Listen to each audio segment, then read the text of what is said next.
મોટાભાગે વેસ્ટર્ન ઘાટ અને કેરલામાં ઉગતું આ પ્લાન્ટ અનેક પ્રકારની ઔષધીય ગુણવત્તા ધરાવે છે. ખાસ કરીને તે જિંજર કુડનું આ પ્લાન્ટ છે અને સૌથી વધારે શેમ્પૂ એટલે કે હેર માટે ખૂબ જ વધારે ઉપયોગમાં લેવામાં આવે છે. આના પાવડરનો ઉપયોગ વિવિધ પ્રકારના કન્ડિશનર અને શેમ્પૂ બનાવવા માટે કરવામાં આવે છે. જાણો આ અંગે નિષ્ણાંત પાસે. Doctor Kalpesh B Islo, associate professor, PG department of bioscience, Sardar Patel university.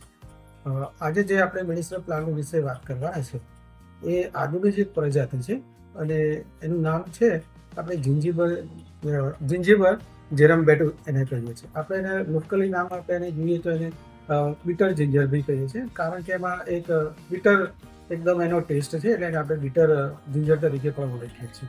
બીજી અને આપણે એને પાઇન કોર્ન જિંજર તરીકે પણ ઓળખીએ છીએ, કારણ કે એનું ઇન્ફ્લુઅન્સ છે એ આપણું પાઇનના ફ્રૂટ જે પાઇનનો જે કોર્ન છે એના સિમિલર જ મળતો આવે છે, એટલે આપણે એને પાઇન કોર્ન જિંજર પણ કહીએ છીએ. બીજું એને શેમ્પૂ જિંજર બી કહીએ છીએ, કારણ કે એ આપણે શેમ્પૂની અંદર વપરાતું હોય છે, એટલા માટે એને શેમ્પૂ જિંજર પણ કહીએ છીએ. મોસ્ટલી એનું બીજું એક નામ છે એને બ્રોડ લીવ્સ જિંજર બી કહે છે, કારણ કે એના પાન છે ને બહુ બ્રોડ છે, તેથી એને આપણે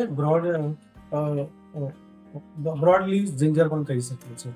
અને આ જનરલી આપણને જે પ્લાન્ટ છે એ આદુને મળતો આવતો પ્લાન્ટ છે, આ એની જ ફેમિલીનો પ્લાન્ટ છે.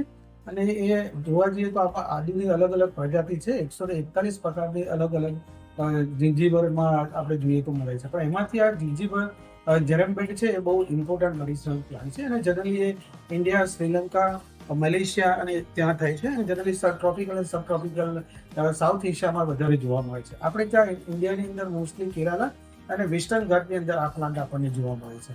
અને જનરલી આપણે એને ઇન્ફ્લોરન્સ એનું આપણે જોઈએ પ્લાન્ટ જ્યારે ઉગે ત્યારે જ્યારે યંગ હોય ત્યારે એ એકદમ ગ્રીન પ્રકારનું એનું ઇન્ફ્લોરન્સ છે, અને જેમ જેમ મેચ્યોરિટી વધતી જાય તેમ એનું જોઈએ તો આપણે એનું જે ઇન્ફ્લોરન્સ છે એ રેડ કલરનું, અને એનું જે ફ્રૂટિંગ જે આવવાની જે સિઝન છે એ જનરલી જુલાઈ ટુ નવેમ્બર મહિનામાં આવતી હોય છે, એનું સિઝન છે. તો એનો જે મેડિસિનલ જે પાર્ટ છે એમાં જે યુઝ થાય છે મોસ્ટલી એ રાઇઝોમ પાર્ટ થાય છે. જે રીતે આપણે આદુ યુઝ કરીએ છીએ એવો જે આદુનો જે પાર્ટ જે છે એ જ આપણે એવો સિમિલર પાર્ટ આપણે રાઇઝોમ કહેવાય ને એ આપણે યુઝ કરીએ છીએ. જનરલી એ બહુ જ ઉપયોગી વસ્તુ છે. જનરલી એ જે ફૂડની અંદર ફ્લેવરિંગ એજન્ટ તરીકે આપણે યુઝ કરતા હોઈએ છીએ. અને મોસ્ટલી આ પ્લાન્ટ જે છે એપિટાઇઝર તરીકે પણ યુઝ કરે, જેને ભૂખ ના લાગતી હોય અને ભૂખ લગાડવાનો હોય તો એના માટે આપણે આ યુઝ કરી શકીએ. બીજું કે બહુ જ ઇન્ફ્લેમેશન એન્ટી ઇન્ફ્લેમેટરી પણ એક્ટિવિટી આપે છે. બીજું કે ઇમ્યુન મોડ્યુલેટર છે. જો બોડીની અંદર આપણી ઇમ્યુન સિસ્ટમ થોડી વીક થઈ ગયો તો આ પ્લાન્ટને આપણે રાઇઝોમનો પાવડર લઈએ તો આપણને બહુ ઉપયોગી થાય છે. બીજું કે આ એન્ટી માઇક્રોબિયલ પ્રોપર્ટી એમાં છે,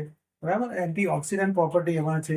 ડાયરિયા થઈ ગયા તો એમાં પણ વપરાય છે. અને મોસ્ટલી કોમર્શિયલી આપણે જોવા જઈએ તો આ બહુ જ ઉપયોગી પ્લાન્ટ શેમ્પૂની અંદર વપરાય છે. તો શેમ્પૂની અંદર મોસ્ટલી આપણે જોઈએ તો શેમ્પૂની અંદર કન્ડિશનર તરીકે આપણે એને યુઝ કરે છે. જનરલી હેર જે સોફ્ટ હાર્ડ હોય એને સોફ્ટ બનાવવા હોય અને શાઇની જો હેર કરવા હોય તો એનામાં આપણે વપરાય છે. બીજું કે હેર ફોલિંગ જે થતું હોય તો એને આપણે હેરને રિપેર કરવા પડે તો હેર રિપેરિંગમાં એના રાઇઝોમનો પાવડર બહુ જ વપરાય છે અને બહુ ઉપયોગી છે, કારણ કે એમાં એન્ટીઓક્સિડન્ટ ને અને એન્ટીઓક્સિડન્ટ અને એન્ટી ઇન્ફ્લેમેટરી એક્ટિવિટી એમાં છે. તો એની લીધે છે ને આપણને હેરની અંદર જે રિપેરિંગનું કામકાજ છે બહુ જલ્દી થાય છે અને એની લીધે આપણી હેર મજબૂત થાય છે અને એની લીધે બી હેરનો ગ્રોથ બહુ સરસ થાય છે.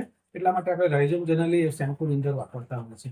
બીજું કે પેન શરીરની અંદર ઘણી જગ્યાએ શરીરમાં પેન થતા હોય તો પેનને રિમૂવ કરવા માટે પણ વપરાય છે, એટલે એને આપણે બહુ ઉપયોગી છે. બીજું કે વોર્મ ઇન્ફેસ્ટેશન થઈ જાય પેટની અંદર તો પણ આપણે એને વાપરી શકીએ છીએ. બીજું કે એન્ટી રૂમેટિઝમ થયું હોય, જેને ગાંઠિયો વા થયો હોય તો એની અંદર આપણે વાપરી શકીએ. ફીવર થયો તો એની બી અંદર વાપરી શકાય છે. કોન્સ્ટિપેશન થયું હોય, ડાયાબિટીસનો પ્રોબ્લેમ હોય, એવી રીતે ઘણી બધી રીતે આપણે એને વપરાય છે. અને મોસ્ટલી તો આપણે મેં એમ કહ્યું એમ જેવી રીતે હેરની અંદર વપરાય છે સ્કિનને બી હેલ્પફુલ થાય છે, એટલે શરીરની સ્કિન પર પણ સ્કિન ડિસીઝ કોઈ હોય તો એના ઉપયોગ માટે પણ વપરાય છે.